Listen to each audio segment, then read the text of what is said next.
Il y a deux places célèbres à Arras pour leur ancienneté, la Petite Place ou Place des Héros et la Grande Place. Ces places sont reliées par la rue de la Taillerie. Nous utiliserons la numérotation des façades actuelles, sachant que les numéros impairs se trouvent des côtés nord et ouest, et les numéros pairs côté est et sud des places. Partant de l'hôtel de ville, notre visite suivra le sens des aiguilles d'une montre avant de revenir à notre point de départ. Nous voici donc sous les arcades de l'hôtel de ville, avec sur notre gauche le côté nord de la Petite Place. La voici depuis 1900 à nos jours. Une image de marché à la belle époque. Le marchand de voitures d'enfants et de vélocipèdes que l'on voit à droite se situait au numéro 23, la caisse d'épargne actuelle. Vue d'ensemble de ce marché après la Grande Guerre, devant l'hôtel de ville en ruine. Revenons en 1904, l'année de la visite du président Loubet à Arras. Où se situait cette façade si magnifiquement ornée pour la visite du président de la République? Quelques détails d'architecture nous montrent qu'il s'agit du numéro 15, actuellement occupé par une boulangerie. Mais revoyons le détail des façades à partir du marchand de voitures d'enfants du numéro 23. Le marchand de voitures d'enfants Courageux, la librairie Boileau, le bazar de l'hôtel de ville, puis une crèmerie et le Mouton Blanc, marchand de laine à tricoter. Plus loin, la Belle Jardinière, à l'emplacement d'une autre boulangerie actuelle. Le même côté nord de la place en tournant le dos au beffroi. Une des maisons a résisté à la guerre. C'est une boulangerie. Le même endroit de nos jours. C'est en fait la boulangerie vue tout à l'heure qui a donc succédé à une boulangerie de la Grande Guerre qui avait elle-même succédé au journal L'Express. Une autre photo, prise sous le même angle en 1919. La boulangerie est reconnaissable à notre gauche. Un peu plus loin, une autre façade a elle aussi relativement résisté. C'est le numéro 35 que l'on retrouve sur cette photo de la Belle Époque. On localise mieux sur cette autre image. Nous sommes chez Capron où l'on vend là aussi des voitures d'enfants. Au 33, c'est le grand bazar de l'hôtel de ville. Sur une photo encore plus ancienne de Savary, on voit qu'au 35, on est chez Ségaud Clément, au 33, dans une fabrique de toiles, et au 31, dans une librairie. Voici maintenant l'entrée de la rue de la Taillerie, avec quelques-unes des boutiques vues précédemment sur la gauche. Vue d'un peu plus près, avec un groupe de militaires revenant de la revue. Tout au fond, on voit le côté nord de la Grand Place. Le même endroit, à la fin de la guerre 14-18, entre deux guerres et actuellement. Cette carte postale ne comporte pas d'indication où se trouvait la quincaillerie Waterloo. On n'a pas de mal à la situer dans cette rue de la Taillerie, côté ouest, au numéro 17 et 19. Quittons la rue de la Taillerie pour la Grand Place. Voici son côté ouest. La petite rue à gauche est la rue du Noble. Elle nous servira de repère par la suite. Deux vues de marché sur la Grand Place, avec la rue du Noble sur notre gauche. La photo du dessus, qui date de 1919, montre les dégâts subis par ce côté de la place pendant la Grande Guerre. Quelques photos de détail montrant la progression des dégâts pendant cette guerre.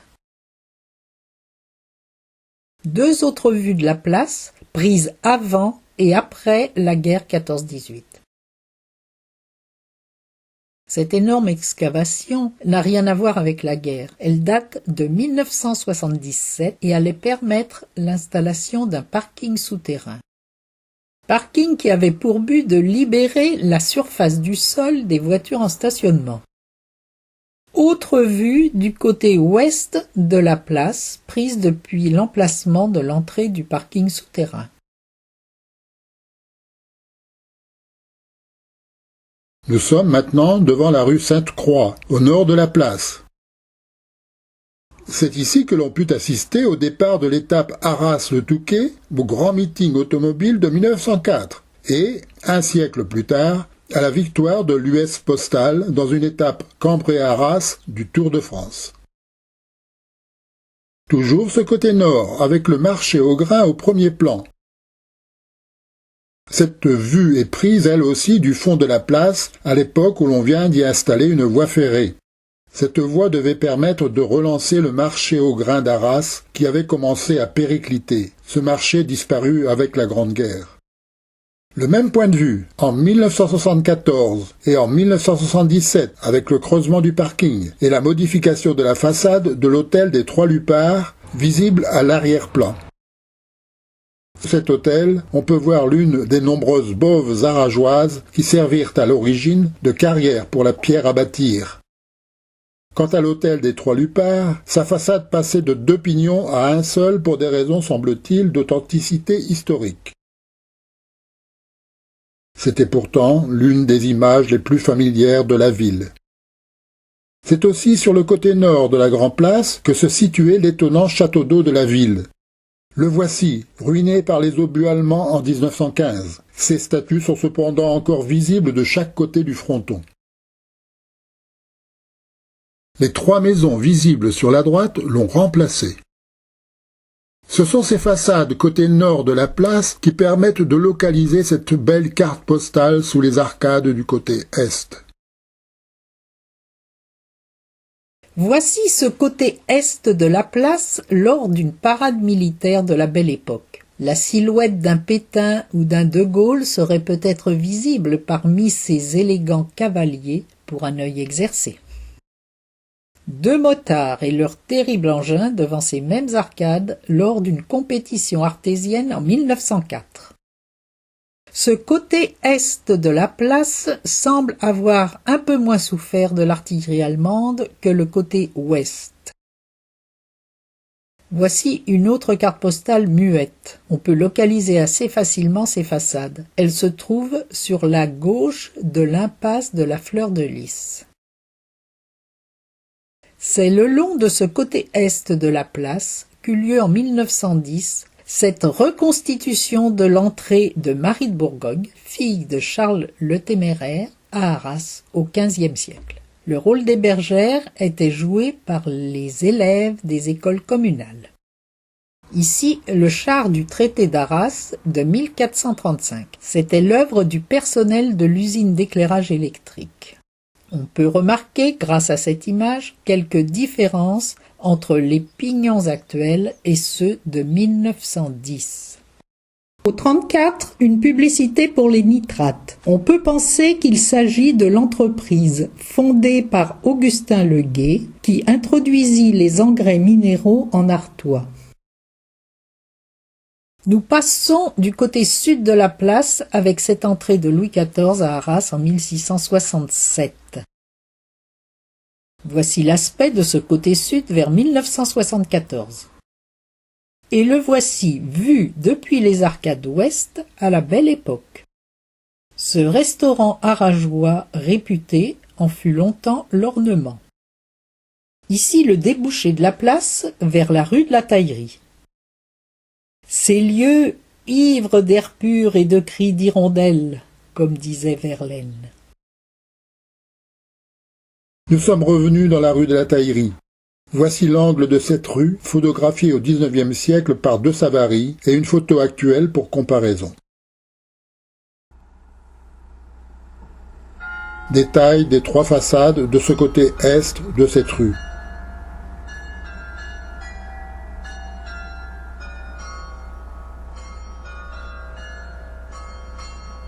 À l'enseigne des rois mages. La rue de la Taillerie, vue depuis le côté est de la petite place aux diverses époques. Ce côté a lui aussi relativement moins souffert que les côtés sud et ouest, plus directement exposés aux obus allemands.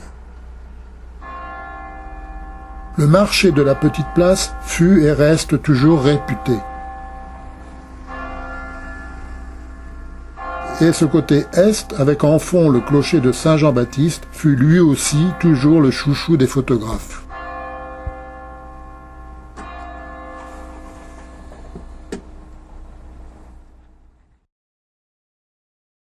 Nous terminerons notre visite par le côté sud. 4 doubles arcades sont visibles derrière cette sympathique marchande de cerises de la Belle Époque. La 4e porte le patronyme de Brissy. Sur cette belle photo d'ensemble, de ce côté de place, on peut repérer une bijouterie au numéro 46 et 4 façades plus loin, l'imprimerie Brissy au numéro 40. Notre hypothèse est donc confirmée, notre marchande se trouvait devant le numéro 46, aujourd'hui une pharmacie. Une autre carte postale muette montre la façade presque intacte de l'estaminet Maurice avec son courageux tenancier en bras de chemise. Pour situer cet établissement, on peut examiner cette autre photo, un peu plus ancienne, où l'on retrouve le même estaminet entre 2 autres bâtiments encore reconnaissables. Cette 3e photo, encore plus ancienne, nous montre l'imprimerie Brissy, vue tout à l'heure au numéro 40, et notre estaminet Maurice, placé donc au numéro 32. Avec une photo récente, on voit que c'est le Café des Arcades qui a succédé à l'estaminet Maurice, alors que l'imprimerie Brissy a laissé place à une crêperie. Nous terminerons notre visite des places d'Arras comme nous l'avons commencé, sous les arcades de l'hôtel de ville. Mais où était situé l'atelier de ce sympathique bourrelier ?